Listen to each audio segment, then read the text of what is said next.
ఉప్పాడ తీరంలో రాకాసి అలలు ఎగిసిపడుతున్నాయి. అల్పపీడనం కారణంగా సముద్రంలో అలలు ఉవ్వెత్తున ఎగిసిపడుతున్నాయి. బీచ్ రోడ్డు మీదుగా కాకినాడ పరిసర ప్రాంతాలకు బైక్లపై వెళ్లే ప్రయాణికులు కెరటాల ధాటికి హడలిపోతున్నారు. తీర ప్రాంతంలో పరిస్థితిని పరిశీలించడానికి పిఠాపురం మాజీ ఎమ్మెల్యే వర్మ ఉప్పాడ వెళ్లారు. ఉప్పాడ బీచ్ దగ్గర ఆయనపైకి అలలు ఒక్కసారిగా దూసుకొచ్చాయి. ఎగిసిపడుతున్న అలల ఉధృతిని చూసి స్థానికుల్ని అప్రమత్తం చేశారు. గ్రామస్తుల్ని, మత్స్యకారులను కలిసి వారికి ధైర్యం చెప్పారు.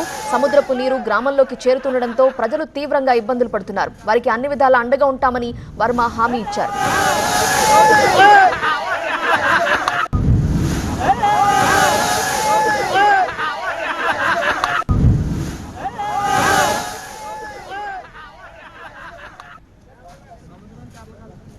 తీర ప్రాంతంలో పరిస్థితిని పరిశీలించడానికి పిఠాపురం మాజీ ఎమ్మెల్యే వర్మ ఉప్పాడ వెళ్లారు. అక్కడ రాకాసి అలలు ఎగసిపడుతున్నాయి. ఇప్పటికే స్థానికులు ఆందోళన చెందుతున్నారు. ఏం జరుగుతుందా అని భయపడుతున్నారు.